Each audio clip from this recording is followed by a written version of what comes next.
Hello, everybody. It's been a while since I've been streaming. I've been really busy. I've been actually working two jobs instead of just my normal one job that I was doing in the evening. Uh, but that at least has allowed me to get some nice upgrades. So I upgraded my computer from an ancient AMD Phenom X4 to an AMD Ryzen 7 5700X with all nice Asus tough motherboard and nice case and all that good stuff. And then I also upgraded my video card from an Asus GeForce GTX 1060 Strix Edition. That because it seems like now that the new we're starting to get the mid-range 4000 cards and the new AMD cards in, and the fact that in the NVIDIA cards with any decent amount of VRAM have been uh, basically really expensive. It made it easy to finally be like, oh, okay, well, here's where the sweet spot's going to be. So what I bought an AMD Radeon RX 6700 XT, and that is installed, and it's you know twice as powerful. Plus, all the new generational stuff like ray tracing and probably better video encoders and decoders and all that good stuff. And I've also upgraded two of my monitors. Um, to nice new IPS displays. One's an LG, one is a Gigabyte. The LG is 144 hertz gaming monitor with HDR, and the Gigabyte is 165 hertz normally, and I can overclock to 180. Uh, so, and they both have AMD Premium Adaptive Sync or whatever the G Sync equivalent is on the AMD side. So that's all turned on. So pretty significant upgrade to my setup. It's really nice. I went from 4 slow cores to 8 really fast ones. And I added in addition to all the existing 4 drives that I moved over, my serial ATA drives went from serial ATA 3 gigabyte to 6 gigabyte because the drives, of course, supported. I also added in a Western Digital Black 1 terabyte M.2 PCI Express 4.0 NVMe SSD drive for another games drive that I use for running my games from. So, all that being aside, basically, it's a nice new setup. Should run a lot better. Should perform a lot better. Though you don't need any of that to play Star Trek, because I was obviously playing on I believe, 12 years old at this point computer, and I had played it beforehand. The reason I'm coming today is actually because of the new events. One of which is uh, important for new players. But I guess both are. If you've already been doing the annual event campaign, where you complete multiple events over the course of the year, and you get the rewards from the events, of course, but you also earn credit towards the annual event, which gives you the choice of a lockbox ship at the end of the year, or enough low buy to get a low buy ship, or 2 um, coupons for ships from the store. Basically, any ships you want for your account. This event will count towards that. But the other more important thing is they have brought back the Temporal Recruit uh, just here on the 8th, and I'll show the page about that. But whenever you see up here on the create a new character, you see the little sparkly thing, where one of them's got little sparkles on it. That means there is a recruit available, and especially if you do not have one of those characters, and potentially even if you do, it's not necessarily a bad idea to make one of these characters because they do gain some extra rewards. Um, Obviously, the first time you get them, you definitely want to get them so you get their rewards and the account wide rewards unlocked. But also sometimes you will get better rewards on the recruit than the ones that they would get that you unlocked account wide, that they would get when they get to level 20, I believe. For non-Dominion characters and Dominion characters, they get their recruit account wide unlocks. I believe it's at 25 hours of gameplay. There's a command you can use in the chat console that will tell you how many hours you have played with that character to know how close you are to that. And speaking of the Jem'Hadar character, as you can see, Here is my Klingon recruit, which is when I basically started this new account. I already have these on all the recruits and the temporal agent on my other paid account, and well, 2 paid accounts and my other free to play account that I made from years ago. But this new one I created for streaming, you can see I got the Klingon character, which is shortly after I started streaming. I believe that was like February 14th is when that event started, or the 12th, or somewhere right around there. So they did that in February, and then I believe it was in May, around the same time, around the 14th, middle of the month ish. They brought back the Delta recruit, and here now it's June 8th, and we have the Temporal Agent. And so I think this bodes pretty well that we can predict if they keep this trend up, then hopefully we will get the Dominion recruit, the Jem'Hadar recruit, which is the one right here, sometime this year, I would probably say at the least. But if they're following the current pattern, maybe just in 2 more months. Maybe like in August sometime, maybe during the summer event, which will also reward a free T6 ship. So make sure you participate in that when it starts up. Or if not, then, maybe in between the summer event and the winter Christmas event, or, right at the end of the year, kind of when the winter Christmas event is going on. I would expect that we will probably see one of those things. So when you do a new character, this is the Temporal recruit. So to make a Temporal recruit, you will make a Star Trek the Original Series, or TOS Starfleet character that starts the game back in the original series Star Trek time, with Captain Kirk type time, before being transported into the 29th century or whatever, where the game actually takes place, where all the different factions converge. You can see here it says 18 days, 3 hours, and 36 minutes left to create your temporal agent. And we are just going to look real quick at the page. Here you can see it's going from June 8th to June 29th, 8 a.m. to 12 p.m. And these are Pacific time, because that's where the game time is. That's where Cryptic Studios was, and now it's owned by Gearworks. They're probably there too, or if not, they just have kept the time clock the same. You have the temporal agent, and they've updated it so you can see they removed the goals from missions that aren't in the game, that they trimmed out. They're always going through and trimming old content if there's bugs with it or it doesn't work in the new game and all that sort of stuff. And they have also added new things to the temporal agent. So if you already have the temporal agent on your account, like say like I do on my my other 3 accounts for Star Trek, they will have new accounts. Like one of them is for getting to level 60, because the original temporal agent, the game at that time, it only went up to 50 or whatever. Level 50 was the highest level you could get to. And they also added rewards for doing the R&D specializations, because that's another thing that they've just added with this most recent event, is they've added some new items to the crafting system, the R&D system, that you get the materials from doing elite level, which is the 3rd highest difficulty of the TFOs, which are like the end game, sort of raids or dungeons or whatever. I mean, they're not really directly applicable to that. Basically, it's usually 5 of you, and you perform some goals together. There's some ground ones. The space ones are much more popular, where you do it in your starship. So 5 of your starships, defending some stuff or destroying certain stuff or whatever. So if you already have a temporal agent, you can go back, and if you've already even done these things, like get your specializations to whatever level it says. We'll see when we get the temporal device. I'll show it in the game once we get that. Go back and claim those, and certainly probably your temporal agent has reached level 60. Actually, the game goes up to like 65 now, actually, because it's been updated twice.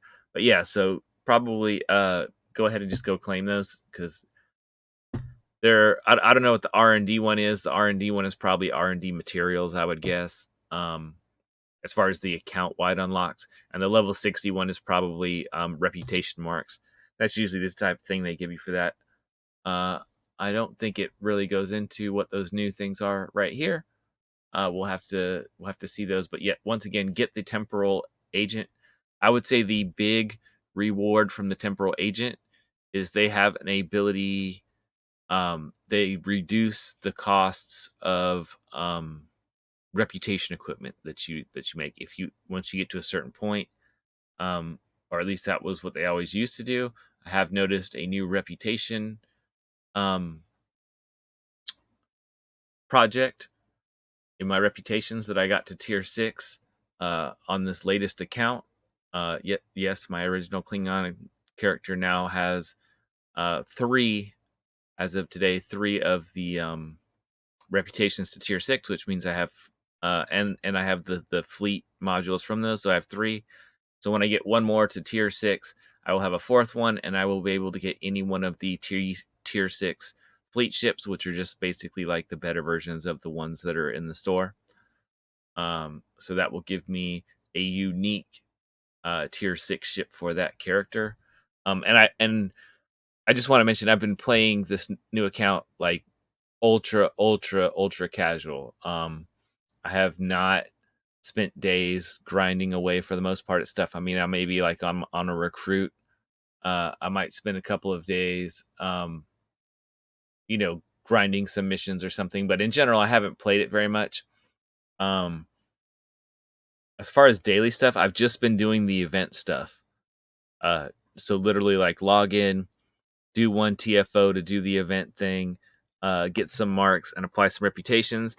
And the fact that I've already got some of my all of my reps are at least tier 5, so I get double reputation experience points on all my other characters. But the fact that I have some at tier 6 tells you that I'm way past the time when I could really have had all of them at tier 6 if I had just logged in and started the reputation project and done enough of the TFOs to have the reputation marks to do those. So, in gameplay terms, that account started February 14th, I believe. So we're now at June 11th, and I basically have 3 recruits, and they're all like, say, 90%-ish completed. The Delta one basically is all completed except for I haven't gotten the Federation Admiralty XP level up to level 10, which gives you another Admiralty card for all of your characters on the account, which is nice. And then I haven't I've got the items that you find that you get, the space one and the ground one that you get for completing certain missions in the campaign. All the different campaigns, up until you get to the Delta Quadrant, because that's when the recruit's from. I went and did all of those, the individual ones that had those prizes, but I haven't fully finished out every campaign through the Iconian series. Which each one of those campaigns you finish, you get a little reward, and when you can complete all of them, you get a reward for completing all of them, like a big marks package. And the other thing you get is you get a holographic engineer bridge officer, and I like holographic characters because they don't need spacesuits when they're in space. So even though they now have an extra slot for the spacesuits, so you don't have to switch them out when you're using characters in environmental suits in areas where there isn't an atmosphere, you know what I mean, and gravity and all that stuff. You don't even have to worry about that because the holographic ones don't need to breathe. So you can just leave them in their regular armors, and if they have any get set bonuses or anything for those, you get to keep them. All right. Now to the flagship celebration event. The flagship celebration event, what you get out of this is the same thing. It's running June 8th through June 29th, concurrent times to the event for the temporal recruitment event to make your temporal recruit. So as of filming this, I know I'm filming this 3 days into the event, both events actually. But you only need to complete 14 days in the event to get the reward for the event.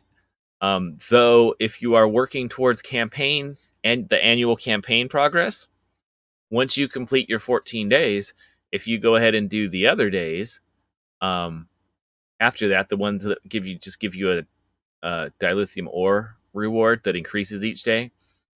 Those extra days you do also give you credit towards completing the campaign, the annual campaign. So I would encourage you, if you're trying to complete the annual campaign to get those rewards, which if you're playing a free-to-play account and you're not buying any ships or anything like that, then those rewards are really great. I mean, it gives you 2 store ships, and obviously if you get store ships, those are account unlocks. So that means every character on your account that you make can use those ships, in addition to ones like you may have, like from the Klingon recruit, the summer event. There was an event that was running right when I started this account, so I didn't get the ship from that. But basically, they give away 3 special tier 6 ships every year. They usually do a special event around like the anniversary of the game or whatever at the beginning of the year. And then they have the summer event and the winter event, and those ships are special. You can eventually get them later, on a character by character basis, not as an account unlock, in the Phoenix box. But the Phoenix box takes a while to get updated. So like right now it has ships from previous events in it, but it won't have the ones from like the past 2 or 3 events, maybe more. It just depends. They don't have really, like, it's not like it's a set schedule. Like they go, oh, it'll always be 1 year. It's just kind of like when they get around to it, to updating the Phoenix box, that they put those in there. The event, so the ships that you get from these events are special. You basically can't get them any other way except from the Phoenix box eventually in the future. And a lot of times they're unique. I feel like they use them a lot of times to maybe try like an idea of something that they may want to implement for ships in the future. Like they had one ship that had 3 weapons in the front and 5 in the back, which is weird. There's some that are the other way around, but that's not a standard weapon layout for the ships. So and they did the shuttle from Discovery that Sarek flies around in, which gives you a full tier 6 ship, but it's like the size of a shuttlecraft, which is kind of unique. So they tend to use these to, a lot of times you want to get these ships because they tend to be different. The most recent one I think was it's a carrier ship basically, so it has 2 hangar slots, but it also has a secondary deflector dish. Those carrier ships are technically science ships, I think. More or less, but they usually don't have a secondary deflector that boosts your science abilities and stuff. This one does, so that one is special in that way. So I encourage you to get those events, and also getting the events from those are even easier. You don't even have to do a TFO, a task force operation, to get those special ships. You just have to do one of the things that's part of the event. So like for summer, you can like fly through the rings, you can do the dance competition, you can do the like hover surfboard races, you can pick any event that's active at that time, or you can do one that you can do at any time, like flying the jetpacks through the rings. That's what I usually do. And you just have to do one of those each day, and they're basically almost login rewards. Yeah, you have to do one quick little thing. The winter one, same thing. You just log in and do any of the things that are going on. I just still do the one that used to be. They've changed it in the past couple of years or so, where you can do any one of the things that's going on. It used to be you do a certain one, and I still just do the certain one, just because I find them to be the easiest and fastest. So I fly through the rings in the summer event on Ryza with the jetpack, just because I think it goes the fastest. It doesn't have to be the active event at the time when I log in or anything like that. And then for the winter one, the event used to be where you race around on this slippery ice track, against an NPC, a single NPC. I still do that one because I just find it to be the fastest. So all that stuff aside, let's talk about the event. Here's the TFOs you have a choice of. I haven't really done Jupiter Eratus or Synthwave very much. Swarm usually gives you gamma marks, and Borg Disconnected usually gives you a choice of obviously Omega marks, but also the Delta, and I don't remember what the other ones. But right now they'll give you a choice of any ones. I would say the fastest one to probably do is the Swarm. That's the one I've been doing the most, I think. Borg Disconnected isn't bad. I think it takes a little bit longer. The other two, uh, you do you. If you want to do a different one every day so it's not boring, do that. If you just want to do the one that's the fastest, I, I haven't like sat down and timed these with a stopwatch. Swarm feels like it's generally one of the fastest, so go with that. So now let's talk about the rewards that you get. You get two rewards. One, you get a Beverly Crusher holographic, uh, and it says it's Prime Universe.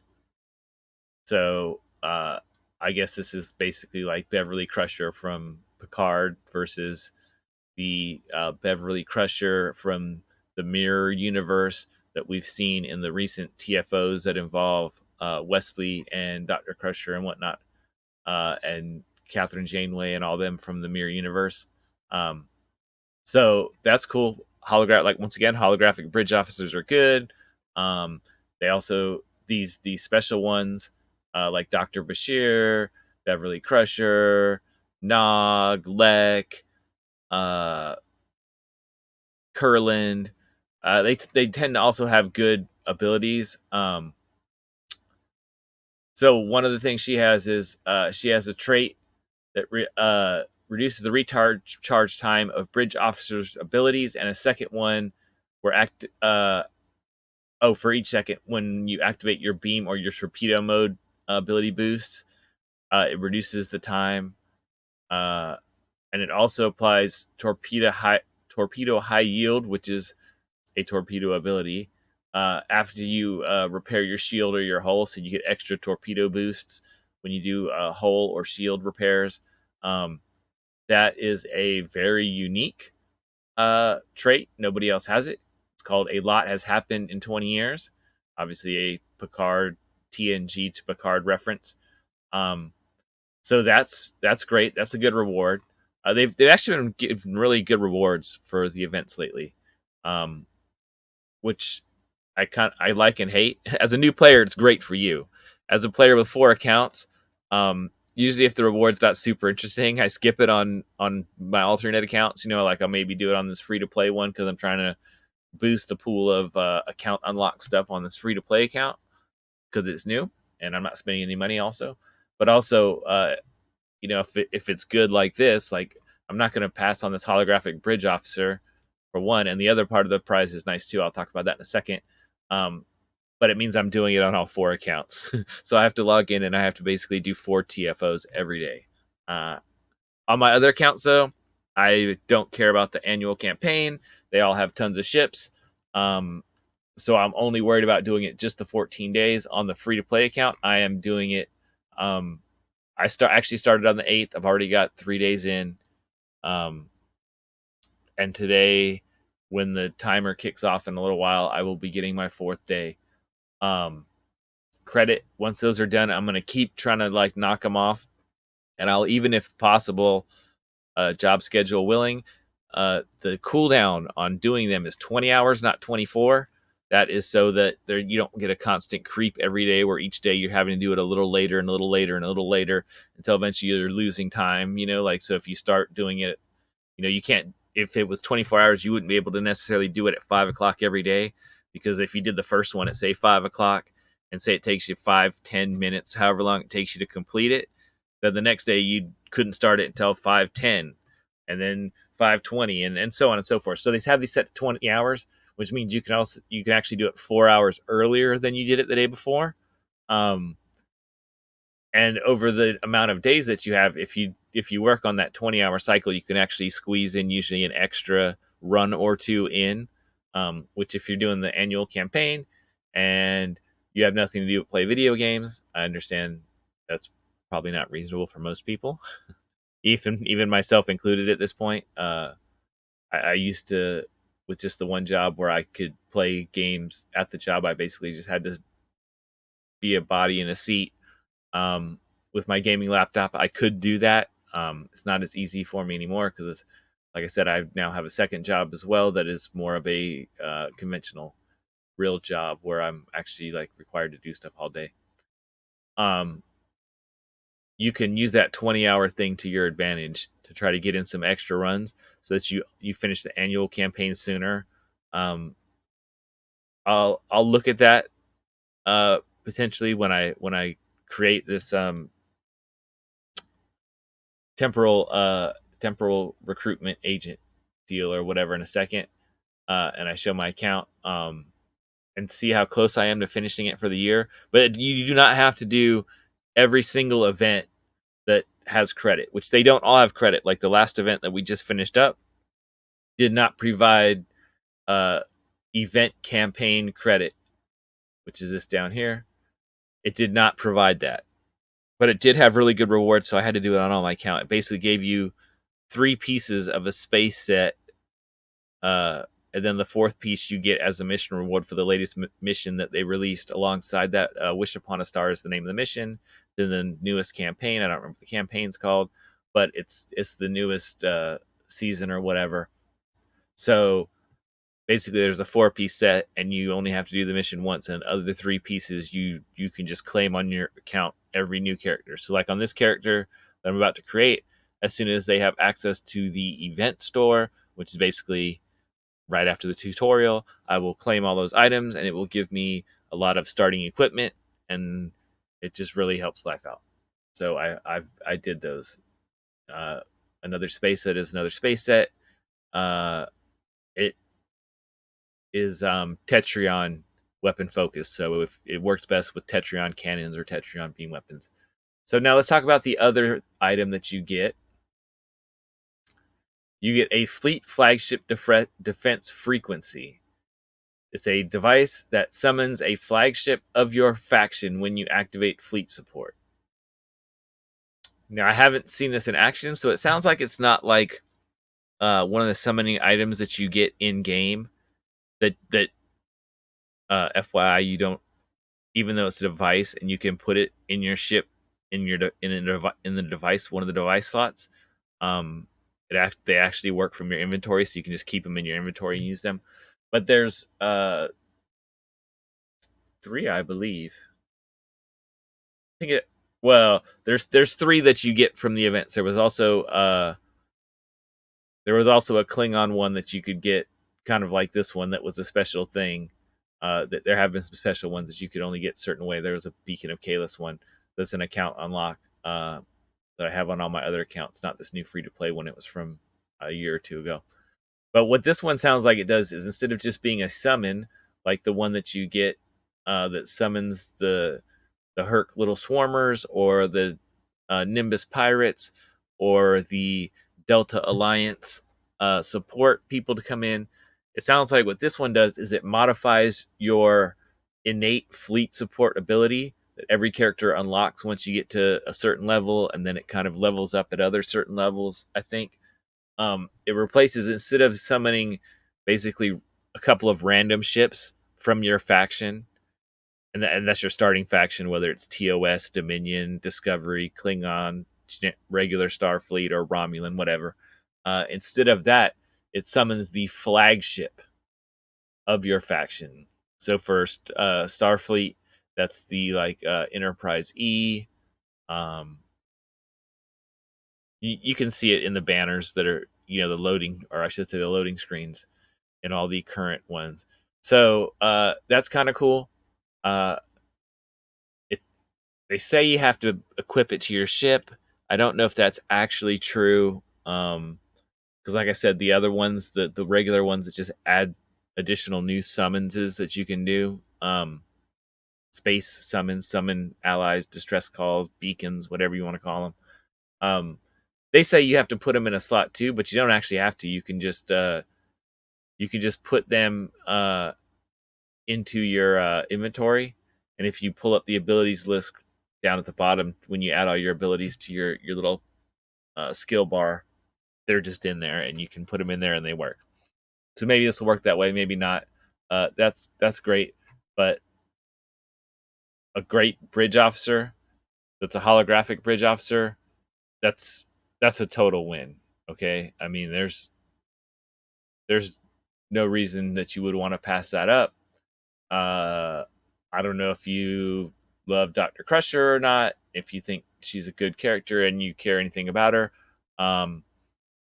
But generally in the end game, you have 8 or maybe it's 9 bridge officer slots if you don't buy any, just the free ones you get as you level up, and all that good stuff. So you can assign 4 to your ground crew, right? Or it's at least 9, maybe it's 10. And then your tier 6 ships, they generally have 4 in the case of some things like raiders and some of those things. But most of them have 5 slots for bridge officers. So you can have a whole set of bridge officers that you use just for space and whole sets you use just for ground. Which that's what I tend to encourage because they have their traits, and their traits are unique. Most of the traits are ground traits. A few of the races, some of the special characters and things have space traits. The most notable of these, I would say, are Romulans have crit boosting space traits. Pirates have damage boosting. Humans have whole hit points or whole healing or something like that. And then from your fleet colony thing, when you join a fleet, you can get the Kentari and the Lucari ones. The Lucari ones has a chance to do like this special proto matter healing thing on your ship, which is cool. And the Kentari one has a damage boost one. And like I said, the Romulan critical ones, the SROs, superior Romulan operative ones, those are ones you really want. Crit boosting is always a good thing. You can see why you would want to have that. So like I said, usually you end up tending to have ones for space. Her abilities are definitely seem to be focused in space. Every character bridge officer has 4 abilities. So if she has 2 space ones, that means she's on, and one of them is going to be photonic, which means they don't need the spacesuits and sort of a bunch of other things. I think like maybe physical stuff doesn't work on. It's a bunch of stuff. You can see it on any photonic holographic character or whatever. So that means she's only going to have 1 additional ground trait. So you may want to have somebody else for your ground stuff, ones that have more ground stuff. And if you're just using her in space, you're not going to really see her when you play the game. She's just going to be manning a station. So it doesn't really matter. What matters is these abilities. Now, would I use her for ground? Actually, I could potentially use her for ground, especially early on and whatnot. Like I said, that photonic thing of not needing an EV suit. You don't get good EV suits that have any kind of decent traits on them unless you have some rewards from a previous event or something. Until later in the game, basically when you can get new Kara stuff, or later in the campaign. I guess you can get the cool Solaran ones in the Delta season, in the Delta Quadrant season, which with the way the game is now, where you can basically do any missions at any time, more or less. You could go out of your way to get them, but I mean, why would you want to go out of your way just for that? So photonic are great. I use most of them for ground, like I said, because they don't need spacesuits. So either way, she fills a role. Now that's out of the way. I'm going to go ahead and create this character. The choices here are very limited for STO characters. Discovery characters too. Romulan is too, but I mean, but the choices are better. With Romulan, you have Alien, which is one of the best because you can pick whichever gives you an extra ground and space trait slot, so you're not just stuck with whichever trait you go with.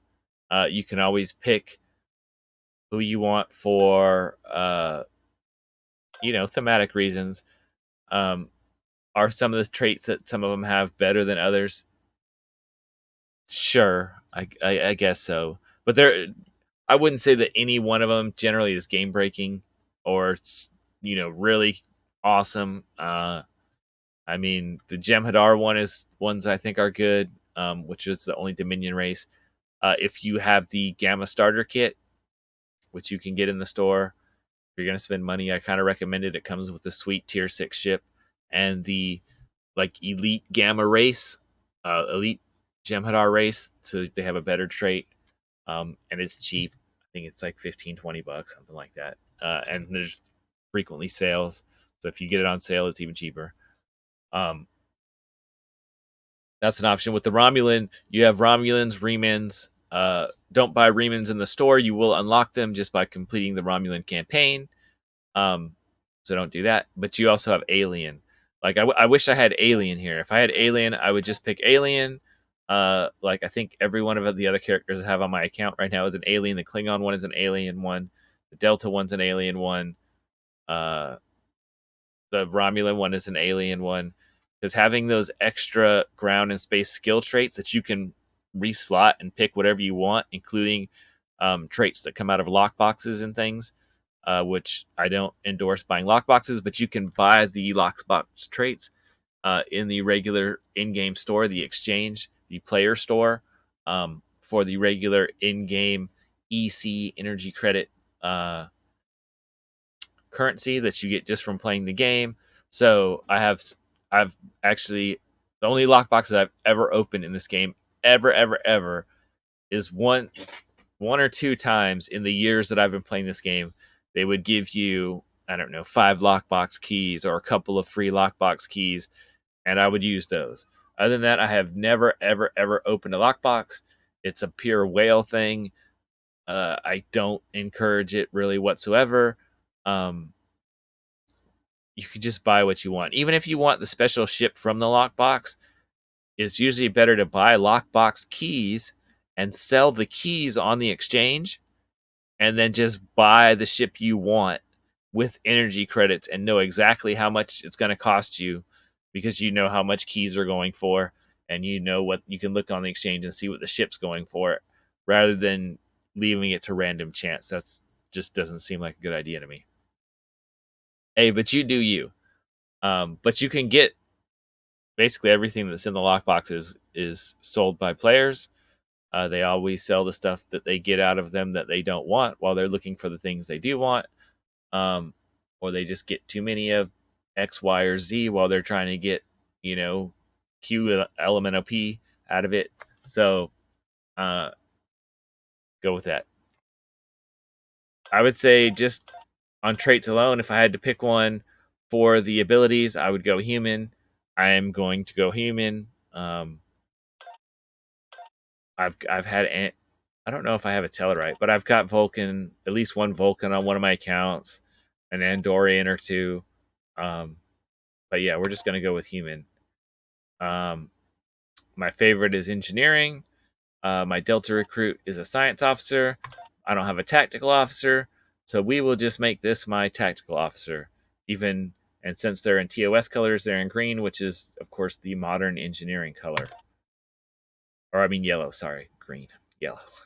Yellow and red are switched on the TOS from everything that came after that. Or I mean TOS was original, so I guess that's the opposite is actually the more accurate one. God, I don't want to spend any time doing this, but like I can't do that hair. It looks like it's thinning.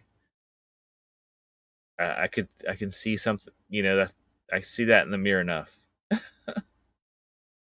Let me just find him some different hair or something.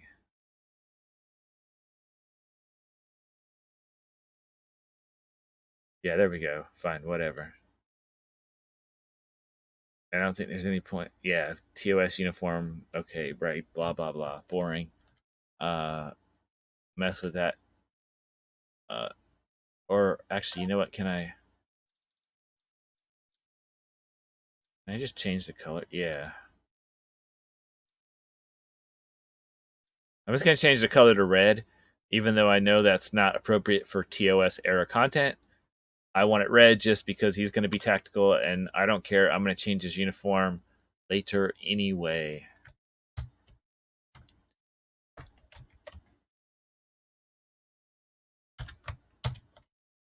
And I'm just going to call him Tanjiro Komodo, i.e. from Demon Slayer. I just like anime.